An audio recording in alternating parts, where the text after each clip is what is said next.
Hi, I'm Keith Ghostland. I'm Linda Quinlan. And I'm Ann Charles. Welcome to All Things LGBTQ. We're taping from unceded Indigenous land in Montpelier, Vermont. It's Tuesday, February 21st, 2023, and we have a lot of news for you this evening, starting with Keith. And starting with trivia. Mm-hmm. So they got this. So I'm counting on you. Their biography includes attending a National Girl Scout Roundup, and a recent episode of Finding Your Roots disclosed they're having ancestors on the Mayflower. However, they may be best known for their radical politics and efforts at prison reform. And then there's that unconfirmed rumor of perhaps spending time at Goddard College while eluding J. Edgar Hoover. Who might that have been? So, looking at events, we have Rainbow Umbrella and the Women's Discussion Group. Love the notes. Good. I like the articles that y'all are reading and then contributing to the conversation. You're still doing the book discussion, and if I ask Linda what the book is, she'll point to Anne. Aquamarine by Carol Ann Shaw. Alrighty. So And the Drag ball. drag ball. will have occurred before this yeah. airs. Yeah. Okay. As we were saying before we started taping, we're retired people. We don't have to keep track of days. So Pride Center of Vermont, Thursday, March 2nd. This is another in the series of rural provider education series sponsored by Safe Space. And this is inclusive practices and barriers to access. What it is that you can do as a provider to make it a more welcoming environment for LGBTQ plus people to come and access your services. Out in Bradford, and we had mentioned this numerous shows again, Friday, March 10th is their social gathering at Vittle's House of Brews from 5 to 9 p.m. And they're doing this the second Friday of each month. So they're looking at creating an ongoing event where LGBT people in Bradford can come together. And then don't forget, out in the 802, the fourth Thursday of each month, they're trying to establish the happy hour. It's not the Lincoln, so you don't have to knock. Just come in at the Clothier in St. Albans, looking at supporting the community up there. Now, I don't know if you've gotten something on Facebook, but I looked for momentum, and I'm not finding an event scheduled. Well, now they're talking about the drag ball that will be the 24th, Okay, rather than doing a momentum coffee and chat kind of thing? as far as I understand. Okay. Okay, that's it for events, and then we'll talk about schools and why the Alliance Defending Freedom might kind of have an interest in what's happening in Vermont. Let's hope not. We have enough trouble. Anyway, we're going to start off with Marjorie Taylor Greene and George Santos. They co-sponsored a bill that would ban LGBTQ books in classrooms, period. Now, Nikki Haley kicks her campaign off with a hate pastor and calls for harsher anti-LGBTQ policies. Pastor John Haig believes that the Antichrist will be half gay and half Jewish. Oh, God. Sorry for my outburst. I know. You can't make it up. Gee. North Dakota moves to curb trans identity. The House passed a gender-related bill that would omit trans people from state data collection and criminalize health care providers who give gender-affirming care to minors. A Kentucky bill would ban drag shows within 1,000 feet of schools, parks, and private homes. What does that leave?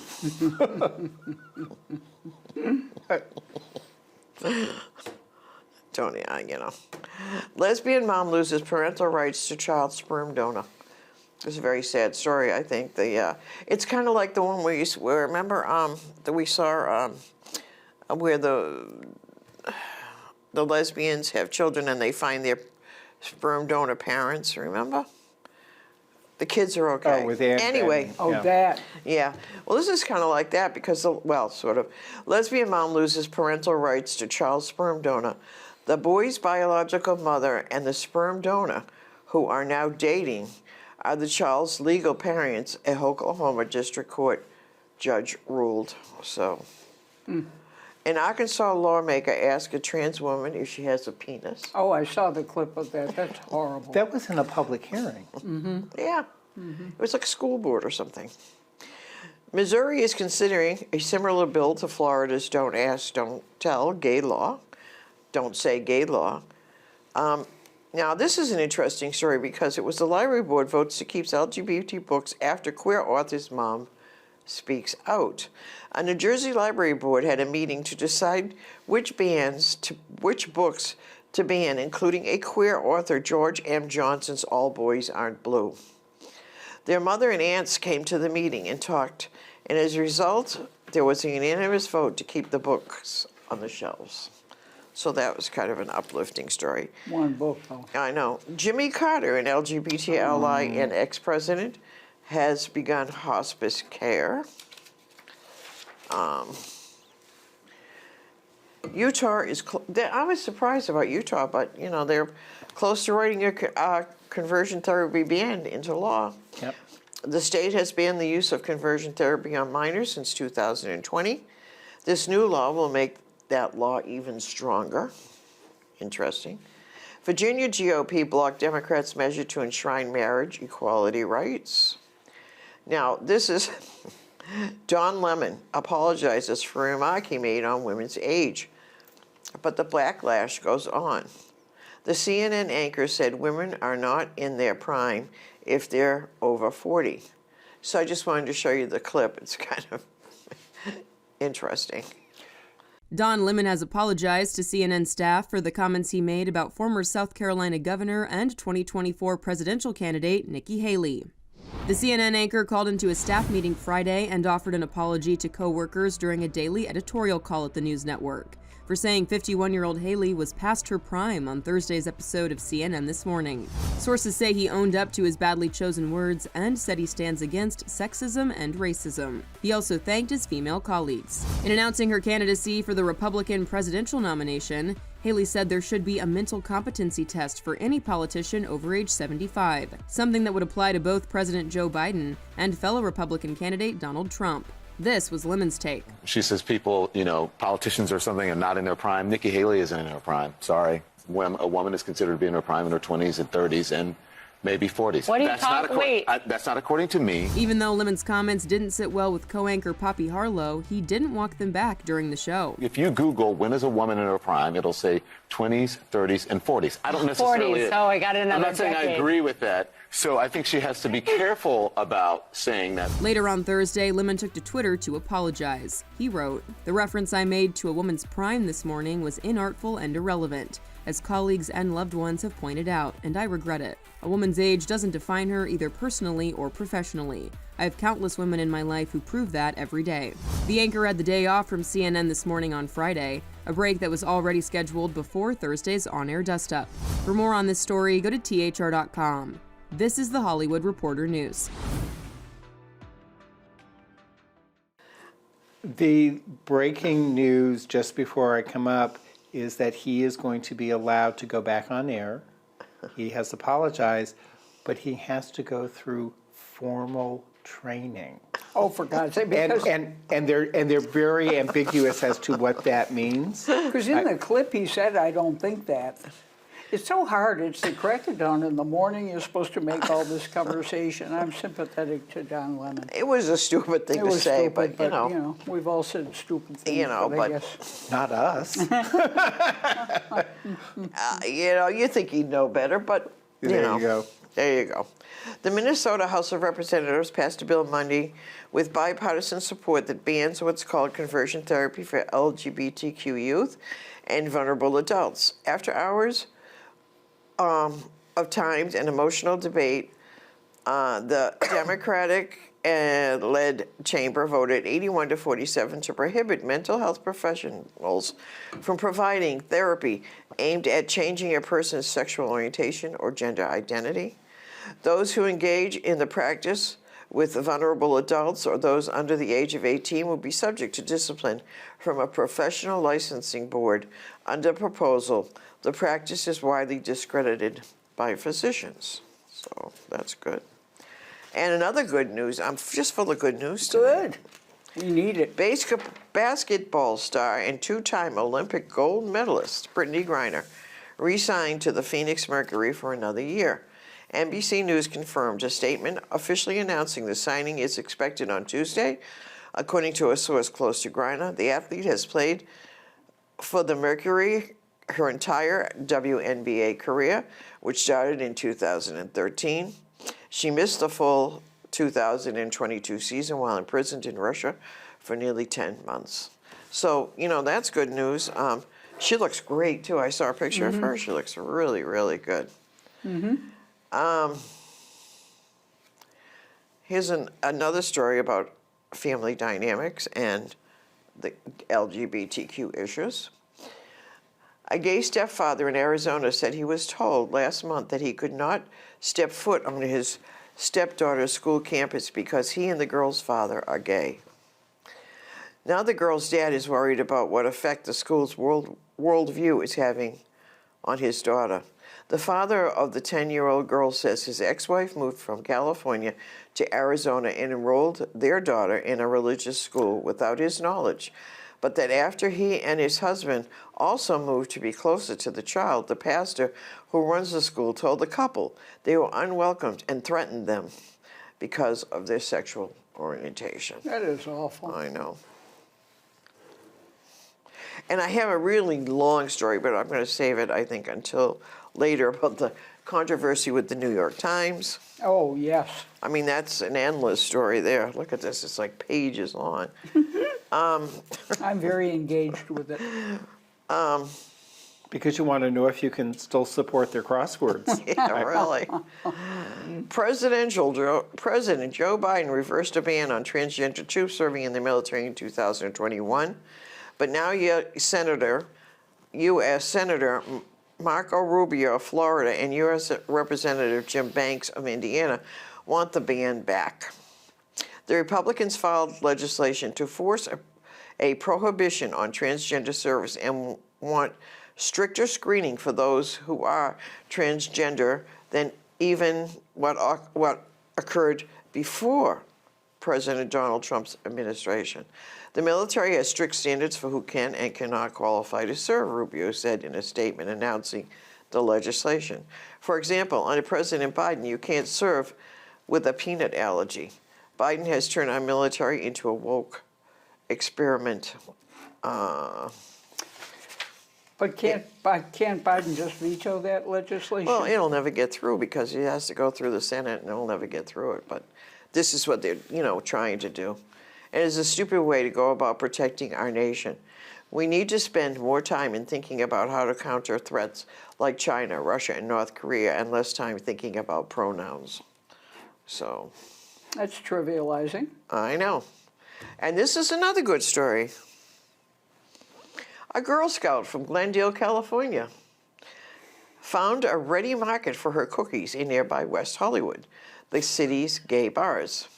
The young scout, Sienna, recently sold about 100 boxes per weekend in WeHo's LGBTQ Rainbow District, selling out her entire supply of cookies. Good God. So, good for her, huh? Absolutely. And I'll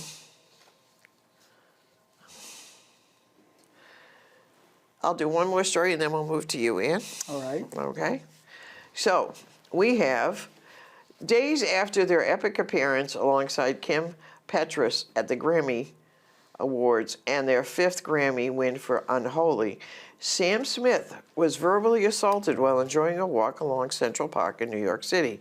A video of his encounter has been circulating online. As they walk along the sidewalk near what appears to be Central Park Zoo, a group of people start shouting homophobic and transphobic insults at the British pop star. You belong in hell, Sam Smith belongs in hell. You're demonic, twisted, sick bastard. A woman screeched at the musician, who identifies as non-binary, in a video posted on social media. Leave the kids alone, you sick fucker. Sam Smith is a pedophile, you sick motherfucker. Sam Smith, you're evil. So he enjoyed a nice walk in the U.S. But tell me what you really think. Right? You know, so anyway. Well, I'd just like to add that we kind of dropped the ball with the Grammys. There was so much LGBTQ I activity. know. We could have shown a clip of Brandy Carlisle's wife and kids introducing her. We missed the whole thing. I know it. Well, you know, this time we could still do it maybe. Well, it's kind of A outdated. retrospective. Well, we have the Oscars coming up, so there could be an award show Yeah. theme. Yeah. I know, because I already Exactly. have some prejudgments about the Oscars. But let's start with some world news, if we could. I have two stories that I'm going to cover in detail, and then we'll go on to other things. The ILGA Europe has issued an annual report, its 12th, on the human rights situation of LGBTQI people. And the report reports the deadliest rise in anti-LGBTQ violence in over a decade. Launched today in Brussels, ILGA Europe's annual review of the human rights situation for LGBTI people in Europe and Central Asia finds that 2022 was the most violent year for LGBTI people across the region in the past decade, both through planned ferocious attacks and through suicides in the wake of rising and widespread hate speech from politicians, religious leaders, right-wing organizations, and media pundits. This is the 12th edition of the ILGA Europe's report, which has charted the growing phenomenon of anti-LGBTI speech as antipathy for LGBTI people has been driven and then exploited for political gain. It finds that as a result, the attacks on LGBTI people with a conscious and deliberate intent to kill and injure have increased to unprecedented levels, including 2 terror attacks outside LGBTQI bars in Norway and Slovakia, which combined killed 4 people and maimed 22. There are reports of more murders and many suicides of LGBTI people across Europe, and not only in countries that are seen to be more regressive. So that's a miserable start to this news, and let me follow up With more good news. last time I told you about Egypt following, the government tracking LGBT men on Grindr, but this human rights issue has issued a report that says it's more widespread. Middle East, North Africa, digital targeting of LGBT people, arbitrary arrests, torture, follow online abuses, and illegal phone searches. Human Rights issued this 135-page report called All This Terror Because of a Photo, Digital Targeting and Its Online Consequences for LGBTQ People in the Middle East and North Africa. It examines the use of digital targeting by security forces and its far-reaching offline consequences, including arbitrary detention and torture in 5 countries, not just Egypt. Egypt, of course, Iraq, Jordan, Lebanon, and Tunisia. The findings show how security forces employ digital targeting to gather and create evidence to support persecutions. The authorities in these countries have integrated technology into their policing of LGBTQ people, said Rasha Younes, who's a senior LGBTQ rights researcher at Human Rights Watch. While digital platforms have enabled LGBT people to express themselves and amplify their voices, they have also become tools for state-sponsored repression. Human Rights Watch interviewed 90 LGBT people affected by the digital targeting and 30 experts, including lawyers and digital rights professionals. Human Rights Watch also reviewed online evidence of the targeting against LGBT people, including videos, images, and digital threats. It documented 45 cases of arbitrary arrest involving 40 LGBTQ people in Egypt, Jordan, Lebanon, and Tunisia. In every instance of arrest, security forces searched people's phones by force or under threat of violence to collect and even create personal digital information to enable their prosecution. The targeting of LGBTQ people online is enabled by their precarious legal status, Human Rights Watch said. In the absence of protection by laws or sufficient digital platform regulations, both security forces and private individuals have been able to target them with impunity. So that's chilling worldwide news. Now let's go to specific continents if we could, starting with Africa, where a gay couple in Namibia has won a partial victory on their residency application. And I've talked about them. They're a gay Namibian-Mexican couple who went to the Supreme Court on Monday where they had a case pending. And the ruling that the government had discriminated against their residency application because one of the couples is foreign-born was upheld, meaning the court ordered the Home Ministry Office to review Guillermo Delgado's request for residency. He's in a couple with Philip Lule, a Namibian, and in Namibia, of course, same-sex marriages aren't recognized, and same-sex relationships are considered illegal, but the law is not enforced in this southwestern African country. If a foreigner is married to a Namibian, permanent residency is automatically granted. But of course, it wasn't automatically granted in this case, so they had to go back and go back. And that, you know, the Supreme Court was irritated that they kept coming back. But finally, they won. They wore them out. So they've set a precedent in Namibia for LGBTQ rights after they won citizenship for their son. Remember, I reported on that in 2019. So the son was born in South Africa to a surrogate. So now one of the couples can be a resident. It's a partial victory, Namibian activists say. We have to see what the way forward is. Although the lawyer for the couple told the Namibian newspaper that she's not entirely happy with the verdict, but it's a partial victory. More victory in Europe. Let's go to Europe, where I have a lot of stories, and I know Linda will cut me off. In 3 minutes. Oh, well, I tried to shorten them. I've been talking at length last time about gender recognition in Europe. Now Spain has followed suit with a law expanding protections for LGBTQI people in various areas. It passed a comprehensive law to expand protections and entrench rights for LGBTQI people. The statute has become known colloquially as the trans law, because provisions that allow for gender recognition based on self-identification through a simple administrative process have provoked heated public debates, as it has been the case everywhere. Formerly, trans people had to change their gender marker on identification documents through medical diagnosis of gender dysphoria and a 2-year period of medical treatment to align the physical characteristics with the marker.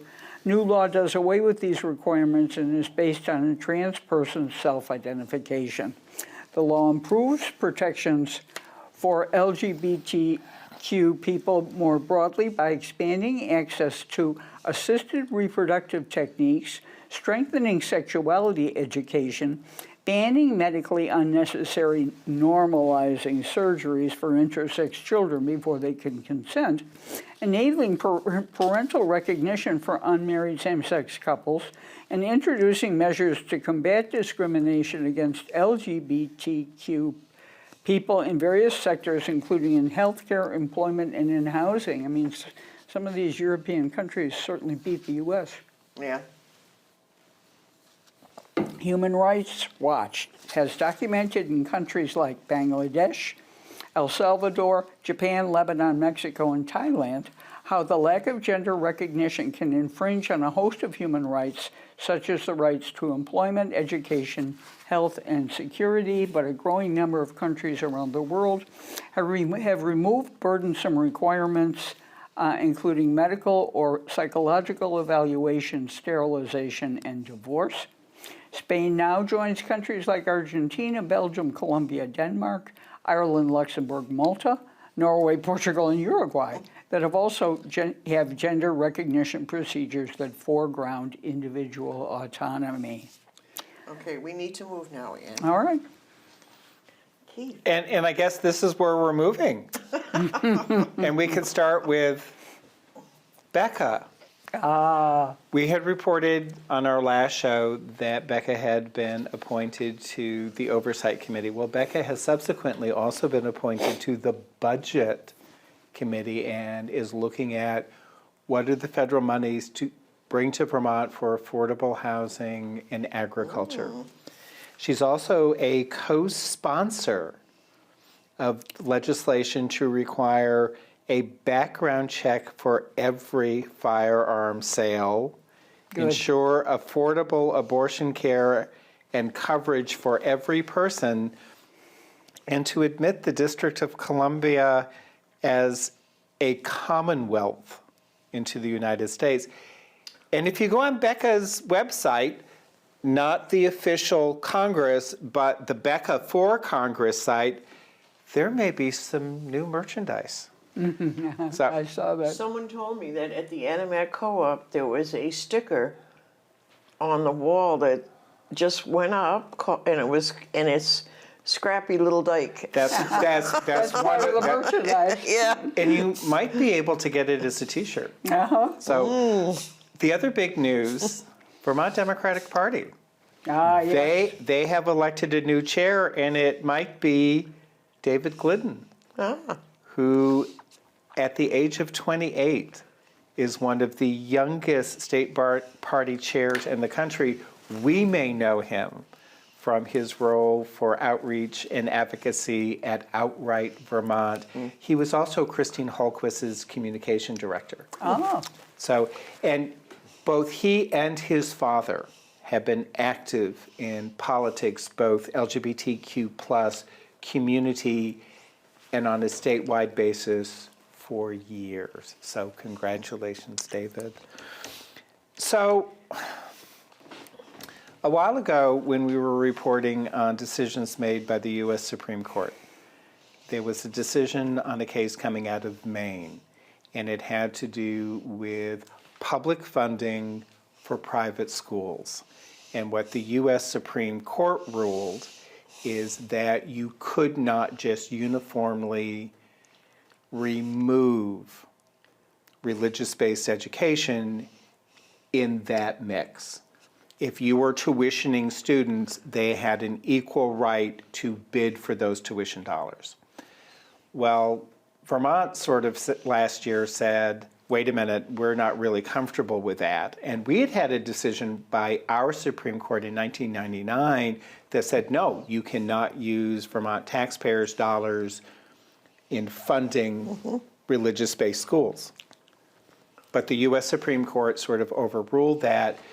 So there was a policy put in place that, okay, you can petition the Board of Education for tuition dollars, but you have to sign a statement that says you will comply with Vermont's non-discrimination statutes. We now have two schools who have just submitted an application to the Board of Education for tuition dollars. The Union Christian Academy and the Mid-Vermont Christian School, one is in Newport, the other is in Quechee, that said, well, it's nice that you have this policy, but if it conflicts with our values, we're not going to comply with the Vermont statutes. As a Christian-based school, we have a statutory and constitutional right to make decisions based on our religious beliefs, including those pertaining to marriage and sexuality. In the event that Vermont education rules conflict with any of the school's belief, including on marriage and sexuality, the school could not affirm that particular aspect of Vermont law. But this was in the student handbook. Homosexual and lesbian behavior are clearly contrary to God's word, and abstinence before marriage is clearly the biblical principle. So the Board of Education looked at this, debated it at their last minute. Did they say no money? Well, hold on. Their last meeting, Secretary French said, oh, well, give them a provisional approval, give them money, and then we'll decide this later. And they decided, we're not okay with doing that. We're going to postpone a decision until our next meeting, so they have gotten no money. And the association representing the private schools in Vermont said, we don't support their application. So there has been conversation about, the lawmakers about, wait a minute, we need to do something. So they've introduced H-258, which is in the House Education Committee, to totally reform how private schools get funded. So you have to be in compliance with Vermont statutes. Good. Or you are not eligible.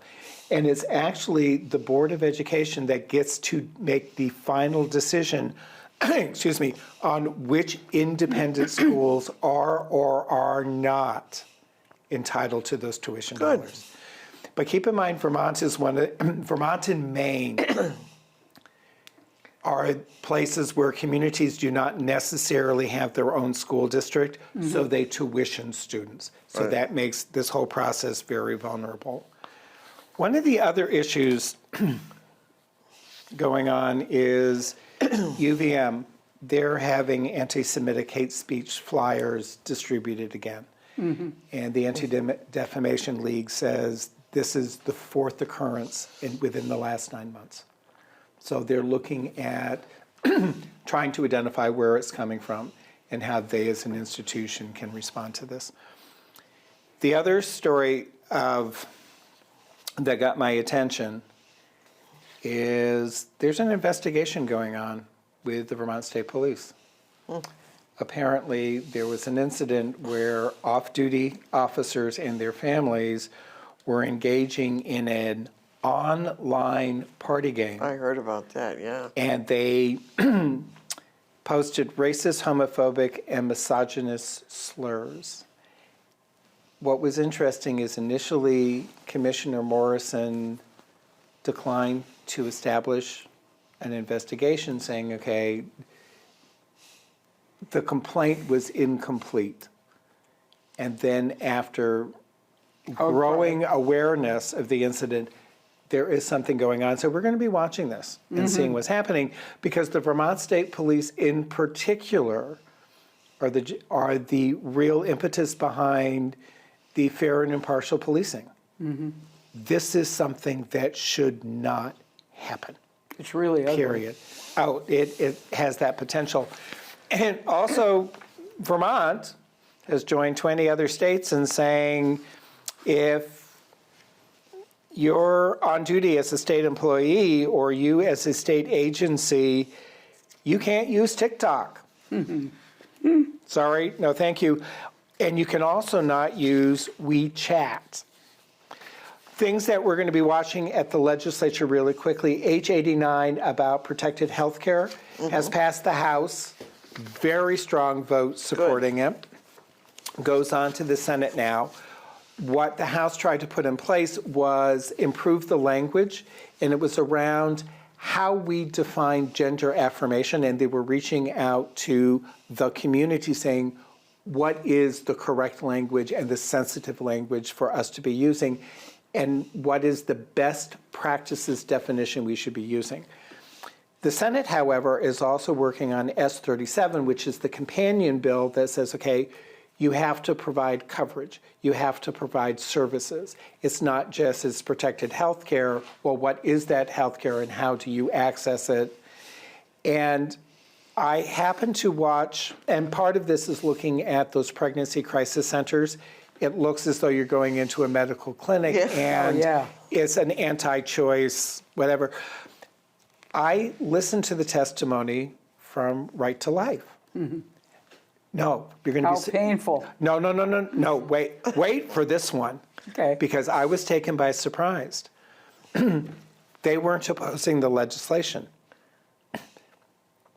They said their policy board had discussed it, and they thought that perhaps the manner in which it was being approached might be unconstitutional because of the constitutional amendment we just passed for reproductive freedom, because there are sections about Vermont colleges and universities, how they need to provide services to support and coverage for someone choosing to terminate a pregnancy, but they're not offering the same complement of services for somebody who wants to complete their pregnancy. It was something I wasn't anticipating. So it's going to be interesting to see how that evolves. And what will be of interest to Anne is that in the Senate Government Ops, they're talking about two bills, S-75, civilian oversight on law enforcement, and S-17, totally reforming how we train and designate sheriffs in the state of Vermont. Good. Sounds Glad to good hear to it. me. So there. I didn't think you would object. And there's also a bill that Keisha Hinsdale Ram introduced about eliminating no-knock warrants. Oh, yes. Good. So That is Another way good one to overdue. go. Well, we're going to talk about former Vice President Mike Pence. why? I don't know. He traveled to Minnesota on Wednesday to speak out against school policies that support transgender students. He said, "We gather here today because there's a fight underway." He had an assembled crowd of less than 100, or fewer than, I guess would be right, Yes, fewer than 100 correct. people at the Minneapolis club. He spoke at the downtown event as GOP presidential candidates are beginning to throw their hats into the 2024, with Nikki Haley announcing her run this week, former President Donald Trump, in his candidacy in November. "The truth is," says Pence, "the average American today is being dragged into a left-wing culture war that's invaded our schools, our colleges, and our workplace." So That's us. that's us. There will be no officially recognized LGBTQ representation again in the Staten Island St. Patrick's Day yeah. parade. They wouldn't even take their submission, so they couldn't even. Their application. I know, yeah, to march. They wouldn't even take them, so there you go. And let's see. Hundreds of conservative Christian activists and a handful of local far-right extremists, led by right-wing Christian group United Revival, marched through Santa Monica on Saturday. At its peak, the crowd size was estimated to be around 650 people. United Revival has been listed as a nonprofit organization since 2021. They're exempt from federal income taxes, according to the IRS. Members of United Revival describe themselves as revivalists and evangelicals spreading the gospel of Jesus Christ around the nation. The Santa Monica event was in the beginning of their Jesus March. 2023 North American tour, if you can believe it. Upcoming destinations include Portland, Seattle, Phoenix, Dallas, Denver, Tampa, and more. According to the group's promotional material, the Jesus March was conceived in Sacramento as part of a widespread conservative reactionary blowback following the police killing of George Floyd, which they described as chaos, rioting, and religious messaging. United Revival is heavily focused on collecting donations for their devoted followers on behalf of the Jesus March North American tour. So they reportedly raised $32,000 out of a requested $150,000 goal. So there you go. Now we're going to get to New York, and the New York Times, I think, if I can find it. I tried to lose it, but wasn't. Oh yeah. Is this? Oh yeah. Wait a minute. 3, 4. Okay. The Times issued a. Well. Start with the beginning. Oh God, Ian. I'm trying to find the beginning. I have all this stuff here. Okay. Wait a minute. Sorry. Oh God, Ian, start up, would you? Okay, sure. There were 2 letters of objection written to the New York Times. One was by GLAAD and other allied institutional organizations, and one was by over 200 contributors, countless subscribers. I signed it, although I got it kind of late. It turns out over 2,000 people wrote the Times objecting to their treatment of trans people and trans issues. May I ask which GLAAD? I got it. The Alliance of Advocates and Defenders. Okay, The the Gay and Boston- Lesbian Alliance of okay. Advocates and Because Defenders. there's also the Publicity Public that's also GLAAD, but has 2 A's. So, Right. okay. Yeah. So anyway, we have that. You said the GLAAD delivered a letter to the Times Wednesday, right? Amplifying the anti-trans voices and demanding that the paper improves its reporting. Right.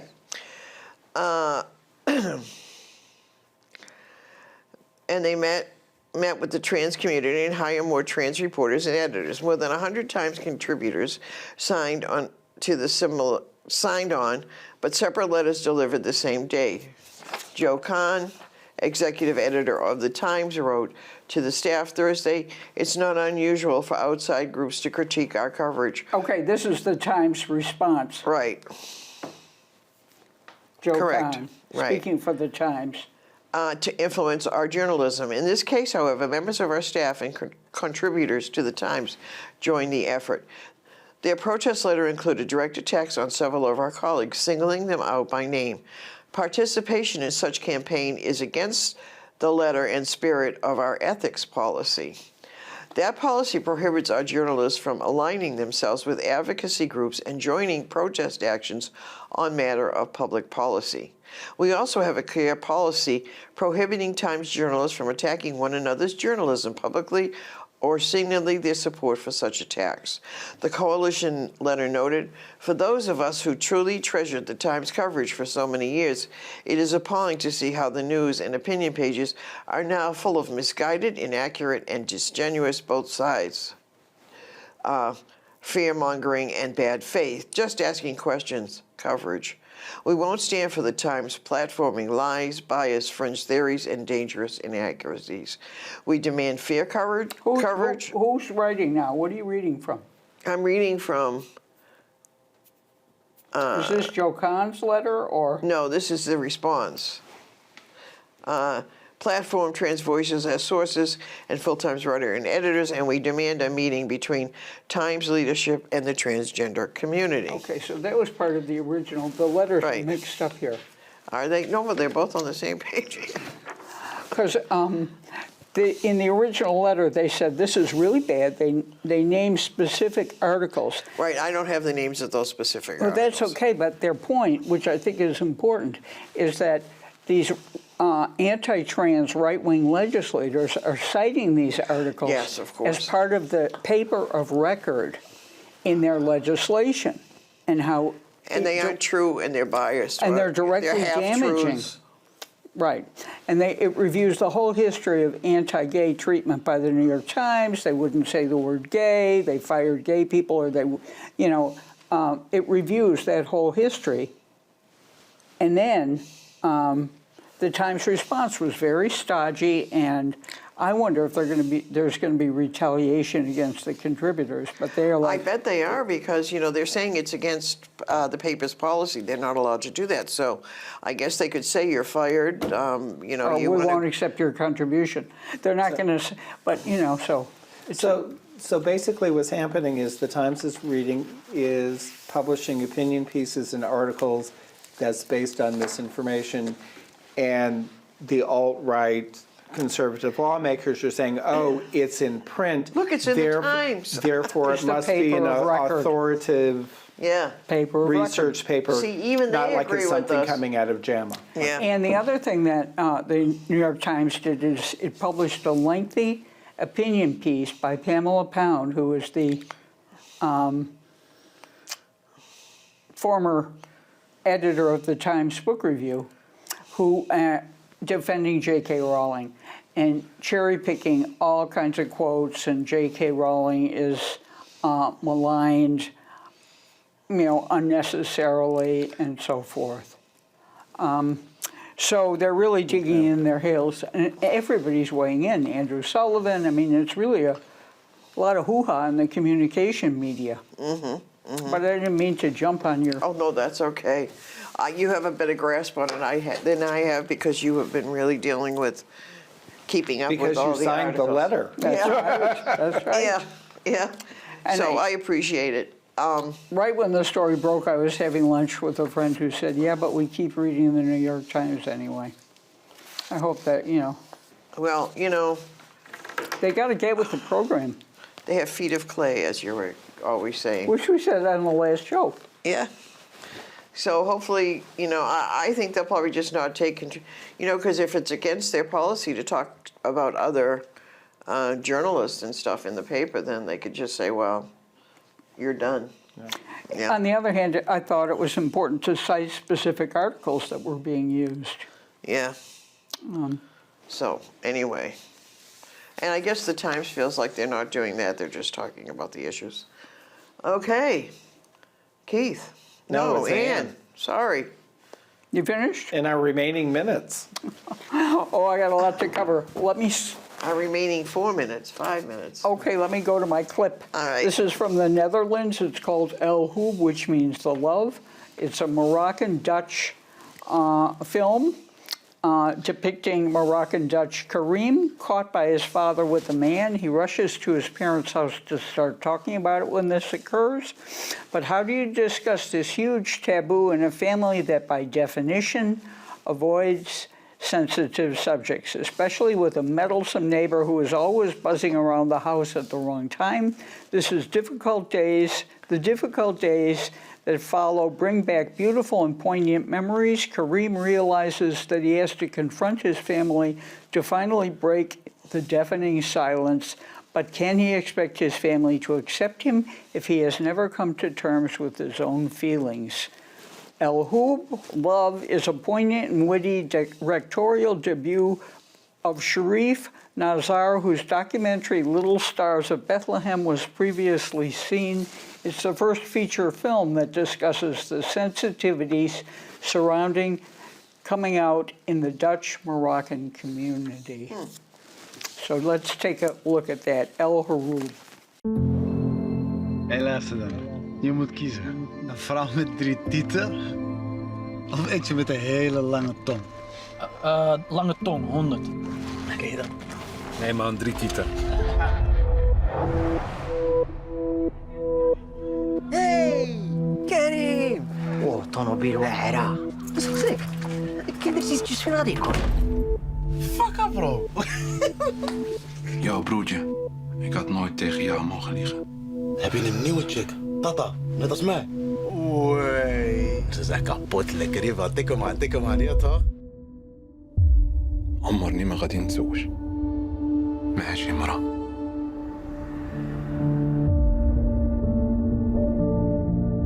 سير بحالك. خرج.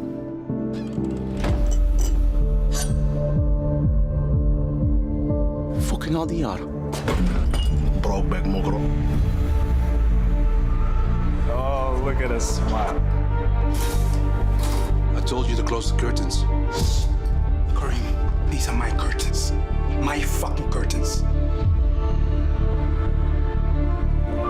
كنت ديما تقول أنا باغي واحد المرأة تكون ذكية بحال ماما. كنت عارفة كل شيء من شحال هادي. داكشي اللي كدير حرام. شوهتني معك عشيرة. Er is niks mis met mij. خربت الكرسي. No more running.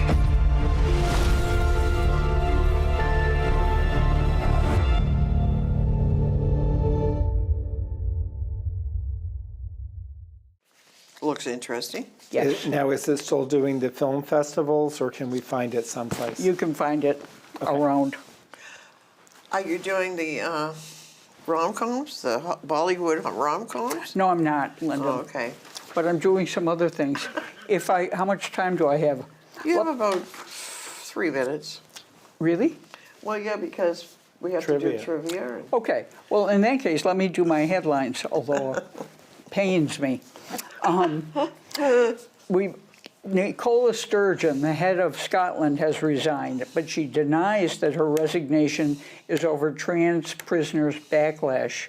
There was a trans woman who committed rape and was convicted before she transitioned, and then she was put in solitary confinement, and then there was a lot of pressure on Sturgeon, and so she was transferred, transitioning, she was transferred to a men's prison.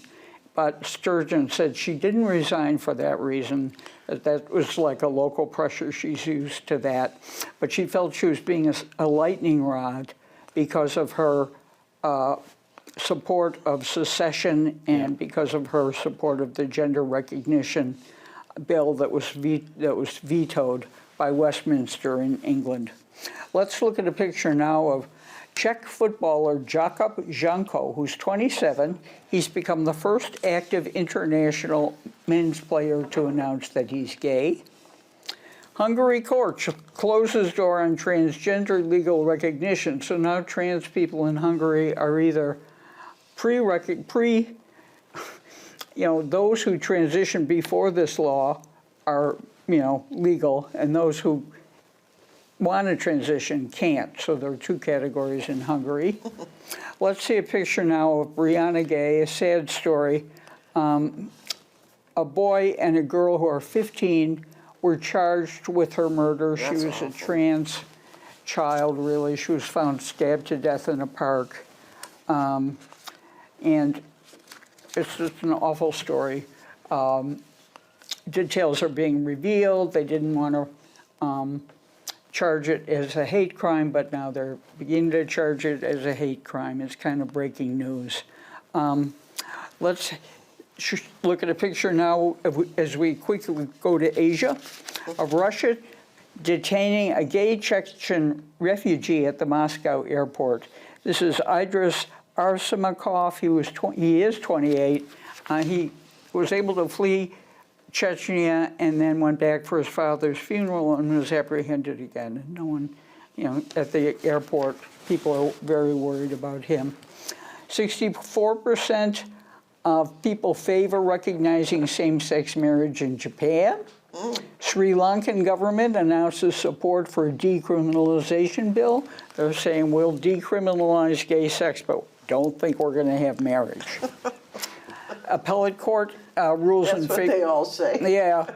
Appellate court rules in favor of a South Korean gay couple seeking spousal health insurance coverage, and that's a breakthrough. No same-sex marriage in Korea, of course, but this gay man would not be covered by his partner's insurance, but then they ruled against it, but after many suits, they granted it to him.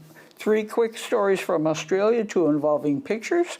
Here's a picture of Sydney's new queer museum called Qtopia, and the Murdochs are donating $1 million to support it. we will have to miss the statement from them.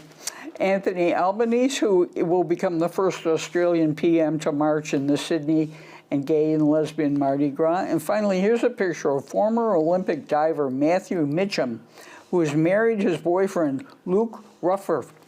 Mr. Mitchum is on the left, and he has married his boyfriend, Luke Rutherford, in a fairy tale wedding. Nice. Okay. On to trivia. All righty. So, attended a National Girl Scout roundup. Descended from people on the Mayflower. Might have been at Goddard while trying to avoid J. Edgar Hoover. Radical politics, prison reform, it could only be one person. Angela Davis. Absolutely. And we love her. Absolutely. And with that, Anne's typing madly. I know, because I want to make sure I got the right name of the book review editor. So if you could talk among yourselves. Well, okay, how are you? I was going to say, whenever it comes to trivia, I try to find interesting aspect, not only... And this was for Black History Month. Black History Month. I try to find interesting aspects of people that we might know, and it's like, what? Mm-hmm. Because, there are all of these different parts of our lives. Some of them more in the public forum than others. When I found out that Angela went to the 1959 Girl Scout Roundup, I'm like, wait a minute. Well, I only happen to know that because I saw a upcoming trailer. Promotion of... Finding Your Roots. Yeah, Finding Your Roots, which I love as a show. Where she is saying, what? What? Okay, the pressure's on you, Ann. We're heading out now.